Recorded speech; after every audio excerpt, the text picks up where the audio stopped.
Some claim that the age of a true gentleman is far behind us, but here at 284 Media, we disagree. He may appear in different guises today, but the values and ideals that make him a gent still stand. Gentlemen, aspiring gentlemen, and of course, our partners that hold us down. I'm Ron Grant. Welcome back to Season 5 of The Art of a Distinguished Gentleman, a show that is poised to help guide modern-day men into 21st century distinguished gentlemen. Now don't worry, it doesn't always involve suits and bow ties, but instead real life lessons, raw conversations that truly translate to grounded, community-minded, well-rounded men. Thank you all for taking this journey with me.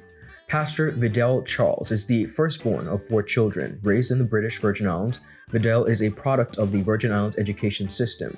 He has had extensive professional career in finance across the Virgin Islands. He is a husband and father of 2. Blessed to have been brought up in the Christian home, he has been a follower of Christ for some 8 years, from the age of 8 years old.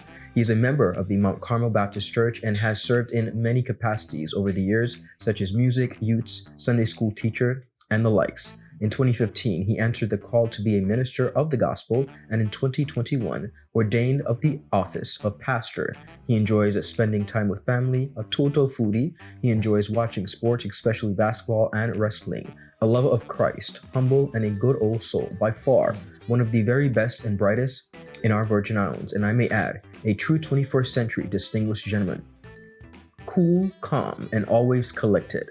We talk family, faith, and answering the call. It's a conversation you don't want to miss. We'll be right back after a quick commercial break. Let's go.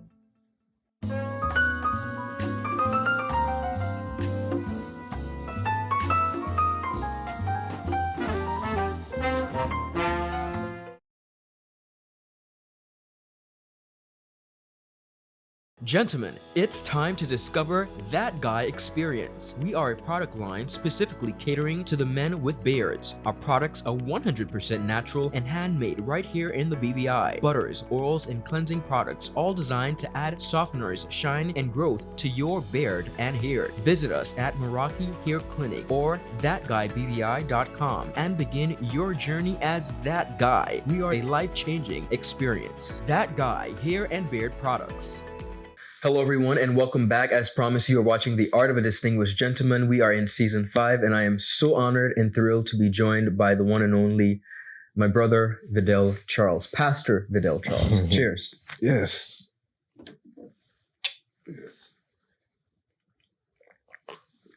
It's water, guys. It's water. The pastor's having water. We gotta make sure we tell him that. Yeah, we have to clarify that. Welcome to the set and thank you so much for accepting the invitation. And I'm very happy to be here. Very humble. When you asked me to come, I was like, wow, okay. Of course. Yeah, so very humble, privileged to be here. Thanks. I make no mistake about it and I said it in the introduction. You have answered the call. Yes. In some cases or for some, a tough call to answer. Definitely. Right? And we're going to get to that. Yes. But outside of that, you are pretty much always just cool, calm, and collected. I don't think, and your wife will have to tell us this, the moments, but we don't see them when, Videl is flustered or upset. I want to talk about your rich upbringing. How did that affect or mold you into the man that you are today? Well, it was a big impact, because I saw how my parents were, everything was about God. We went to church. There was no questions asked, get your clothes on, we're going to church. And so it's just something that I continued, growing up. But I myself had to develop my own relationship with God, and so I did that at a very early age, from about 8 years old. And, from there, just keep, growing in God. And I don't have no regrets. You talk about growing in God. What has that journey been like for you over the years? Well, it hasn't been easy, but once you have a goal in mind, once you make up your mind to want to please God, and it doesn't matter what people might say or whatever the situations, because life happens, we don't always walk the straight and narrow. Sometimes we divert, we go our own, maybe do our own thing. But then there's that time when you realize, okay, all right, what I'm doing is I just need to stop, reflect, and get back on track. Understood. Yeah. No, I mentioned about answering the call not being easy. Right. And some persons might disagree. Mhm. You are, when you look across the Virgin Islands, Mhm. there are few of you, there are not many, young pastors. Right. What we see usually is persons, unfortunately, dying in the pulpit or eventually wanting to retire. But there has been a rise in the generation Yes. of young men answering the call. Of course, Dr. Michael Turnbull, Yes. Pastor Jovan Klein, Yes. and yourself. Yeah. Tell me about the moment you knew that you were going to answer the call and be a minister of the gospel. I'll be honest with you, at first, Mm-hmm. I didn't want to. Uh-huh. That's the honest truth. I didn't want to. But I know that I had the call. And this is going back to in high school. Okay. When, I don't know if you recall, when we in third form, you have to select your major. Elective? Your major. Yeah. Whether you want accounts or bookkeeping or whatever. And nothing interests me at all. I talked to my mom about it. I said, well, I don't see nothing here that interests me. So she was like, so what you want to do? I said, well, I want to study the Bible. But she said, well, in time that will come. So just select something and, at that time, I was interested in how money works. And that's how I got into banking.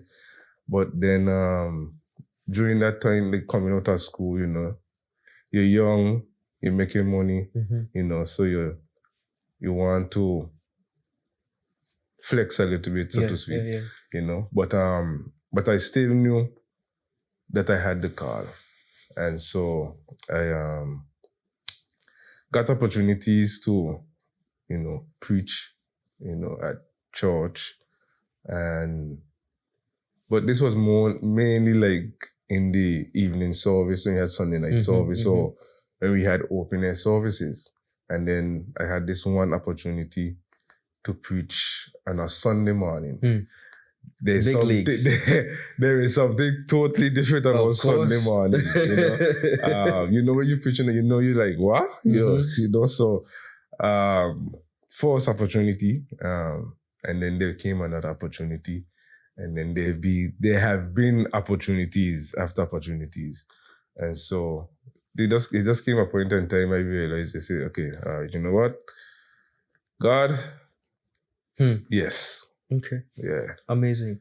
I've had the opportunity, been blessed to have had the opportunity to hear you minister the word in your official capacity as an official pastor. And one of the things that I do like is your delivery. And by that, I simply mean everyone has a storytelling aspect or a way to get a message across. Yours usually involves storytelling and some sort of an analogy that could bring the point across. Yes. When you look at the fact that you are one of the few, just a couple of your own, young spiritual leaders, are you concerned at all that, for lack of a better word, more young men are not heeding the call, answering the call, or maybe not attracted to it? What are your thoughts on that? Well, it's not everybody's going to get the call. That's the thing. But there is something for everyone to do. And I like to encourage young men, especially, if you have a passion and a drive to do, let's say music, use your talent and use it for the Lord. Okay. And in that way, you glorify. That's probably your call. Is not necessarily to preach. It's not everybody called to preach. Well said.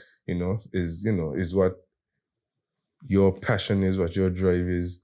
You fulfill that. Understood. And you go forward and let God lead you. Amazing. Yeah. Have there been any moments after having answered the call and, of course, taking up official capacity in helping to edify and the building of the church after you've accepted the calling. Did you ever have any moments where you were like, what did I do? Yeah. Okay. Yeah.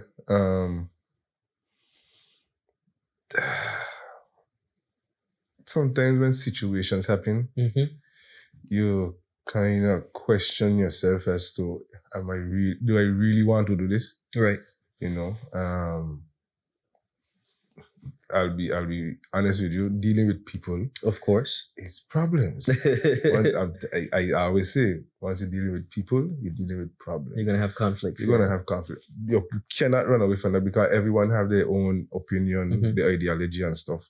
But there must be a coming together when we say, okay, that's your idea, this is my idea.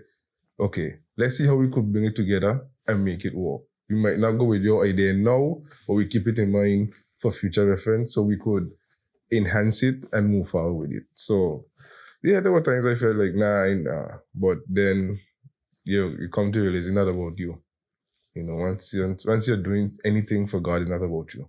Got you. Yeah. Now, you have been married for some 10 years? Next year, March, yes, God's Okay. will make 10 years. Congratulations. And Thank that you. union to your lovely wife has blessed you both with two beautiful children. Beautiful a children, boy and a girl. Yes. Tell us about your family dynamic and what that has done for you. Well, that my family is what really pushes me to go every day. You know, and building a family relationship is very important. I tell anybody, once you have a family, that is your priority. In terms of how you take care of them, how, you know, what you do to provide for them is very important. But most important is spending time with them. Sometimes I sometimes, like, after work on a Friday afternoon, just say, okay, we're going here, let's eat.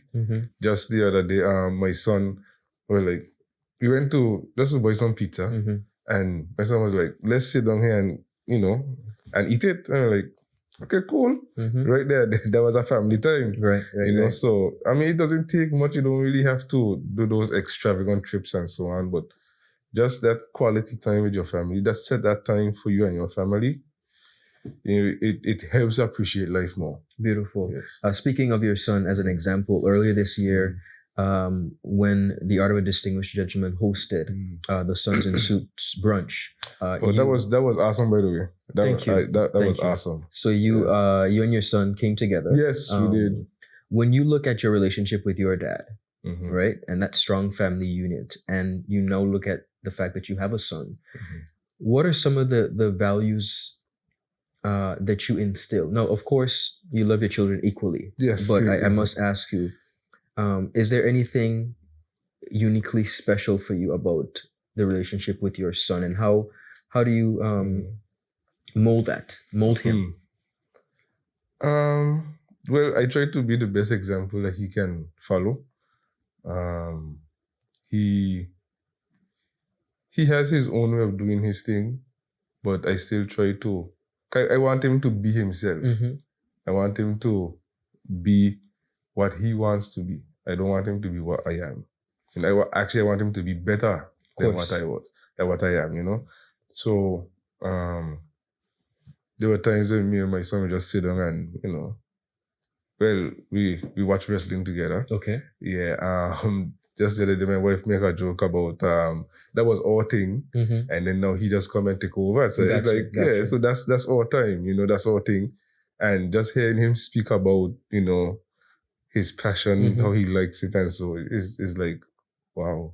Nice. When you look at our generation, Videl, particularly with the young men, is there anything that concerns you? And if so, what could we do to counter that, whatever that may be, based on your observation?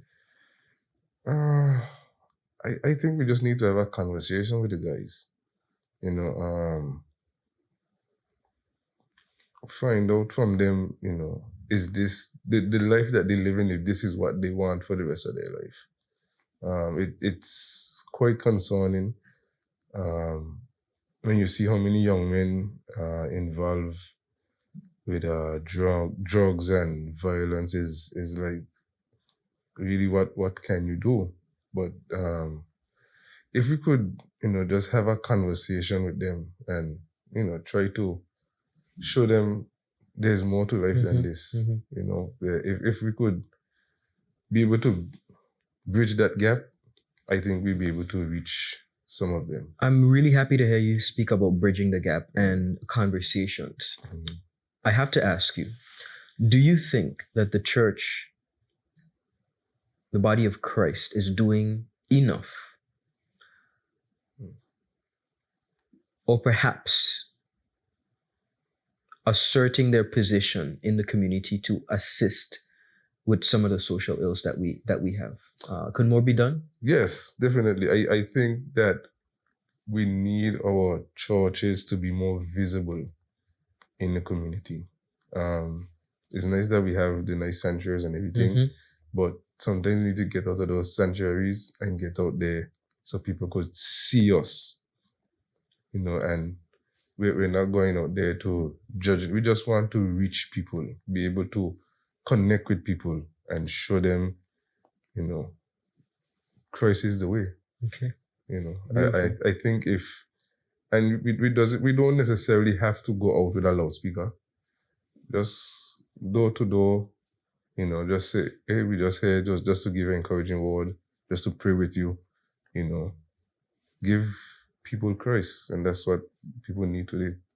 Well said. Viewers, we are chopping it up with the man himself, Pastor Videl Charles, on season 5 of The Art of Distinguished Gentleman. We're going to have a quick word from one of our sponsors. We'll be right back. Start the year off with more. More speed, more downloading, more savings, and more fire. CCT Fire Fiber Internet gives you the speed you need to keep the whole family connected. Packages starting at $119 with speeds from 300 megabytes per second, super fast, unlimited downloads, even more reliable connectivity, plus free live streaming TV for the family to enjoy. Sign up for the absolute best fiber internet service in the BVI, CCT Fire, and pay no installation fee. Plus, get CCT Live TV for free. You deserve more. Get more with CCT. Life Unlimited. The wait is over. CCT Fire is here. Experience ultra-fast downloads, seamless streaming, and even more reliable connectivity on an all-new fire-blazing super-fast CCT Fiber network. CCT Fire. Bring it home and upgrade today.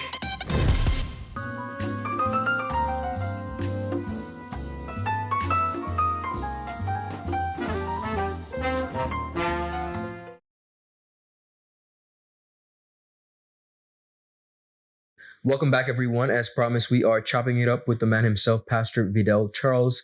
Now, I like saying pastor, of course. Same thing with Jovan. I'm like, yeah, hey, pastor, how you doing? Definitely, it's an accomplishment. You're a servant of God, but because it is so, I guess, unorthodox for some, and not many persons do it, it makes me proud when I see my fellow colleagues answering the call.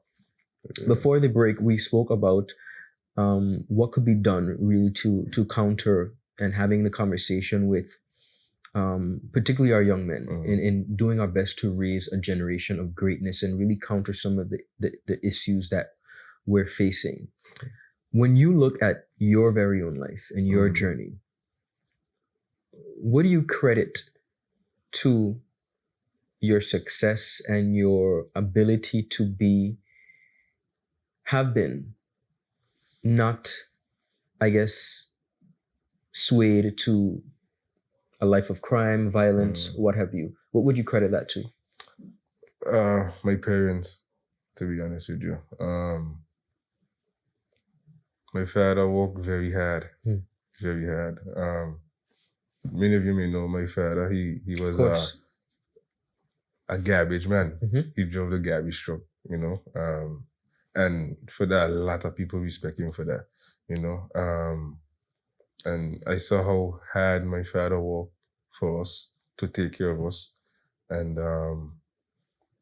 my mom did her part, raising us, as a godly family, you know, and so even up to this day, my mother still, I'm sure she still prays for us, you know, and I'm thankful for that, you know. It's not anything really boastful about, but I'm humble about it because they really took the time out and brought us up. I say us, me and my siblings, to where we are today. You know, a lot of the stuff that we probably should have done, we didn't do because of the upbringing that we had, and we didn't want to bring any shame to our family. You know, because everybody had know our father. Everybody knows our father. So it's like, it'd be like, no, that's Frank Barry. Frank, nah, he wouldn't die. He know better than that. So that's one of the things that I will credit to my upbringing and to where I am now and to where I would potentially go. Wonderful. Now you are also, I mentioned in the introduction, one of our professionals, in a 9-to-5, you have worked in the numbers space, banking, finance. Where did that love and appreciation for numbers come from? Well, I was a decent student in maths, decent enough. But then I had an interest in how money works, how money gets around. So that's how I got into banking. So I started as a teller.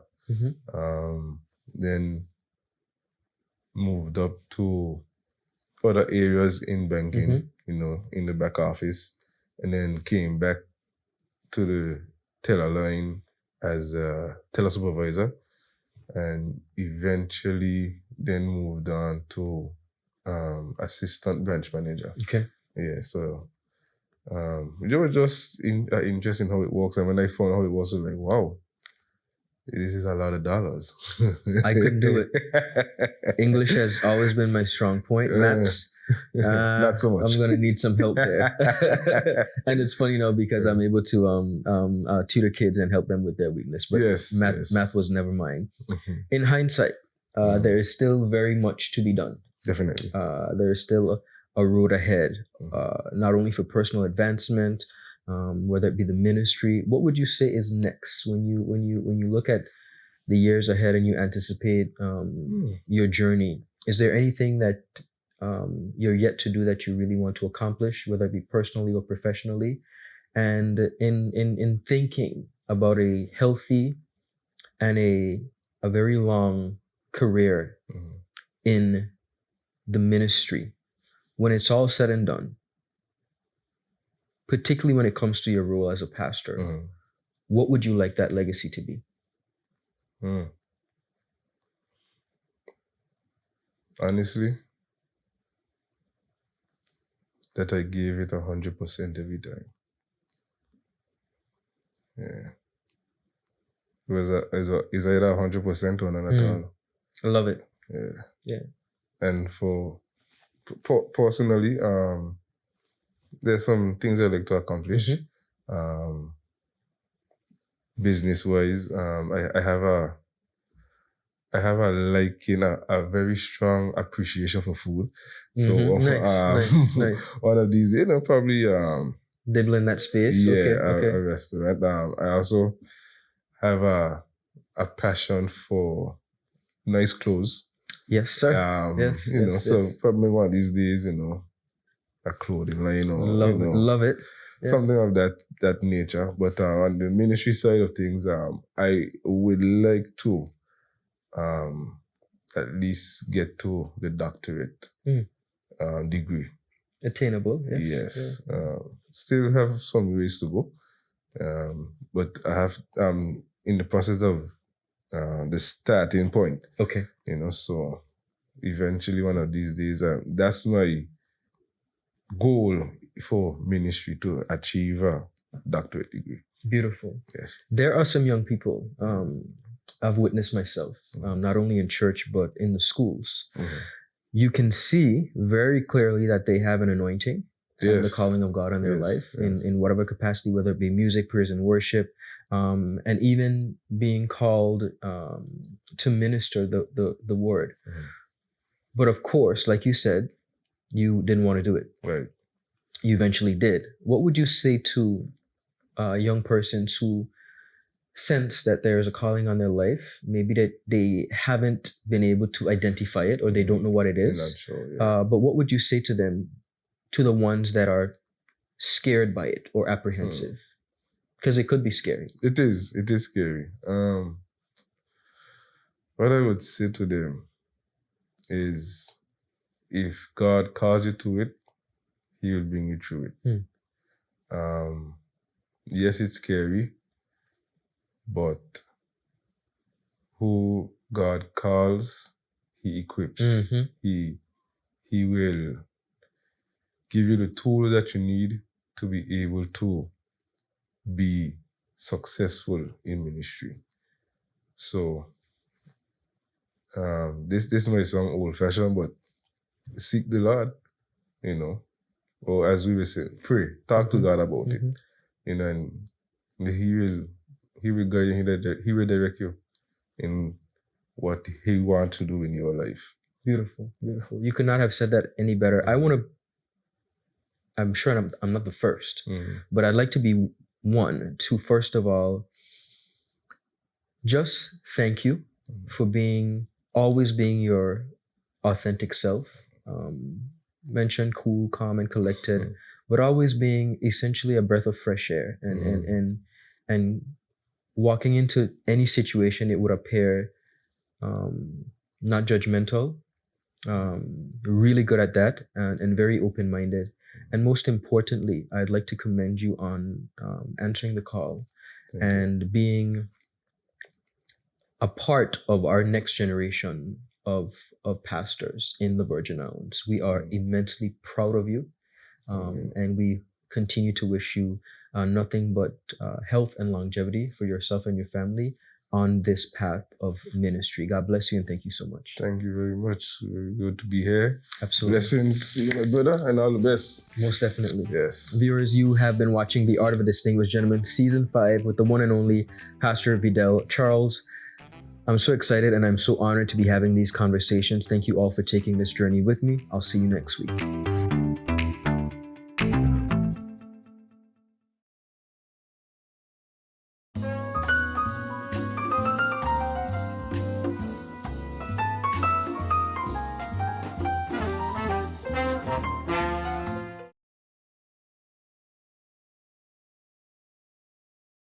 Gentlemen, it's time to discover That Guy Experience. We are a product line specifically catering to the men with beards. Our products are 100% natural and handmade right here in the BVI. Butters, oils, and cleansing products, all designed to add softeners, shine, and growth to your beard and hair. Visit us at Meraki Hair Clinic or thatguybvi.com and begin your journey as that guy. We are a life-changing experience. That Guy Hair and Beard Products. The wait is over. CCT Fire is here. Experience ultra-fast downloads, seamless streaming, and even more reliable connectivity on an all-new fire-blazing super-fast CCT Fiber network. CCT Fire. Bring it home and upgrade today. Brilliant Hands and Minds tutoring services, one-on-one tutorials in math and English, intense homework assistance, academic enrichment, school projects, effective communication and public speaking development, sign language for adults and children on Saturdays only. Registered with the Virgin Islands High School Certificate Program, Brilliant Hands and Minds can help you too. Offering intense curriculum-based training to help you or your loved ones get their high school diploma. It's time to make your family's education a #1 priority. Hurry, space is limited. Brilliant Hands and Minds Learning Center. We are the trained education professionals.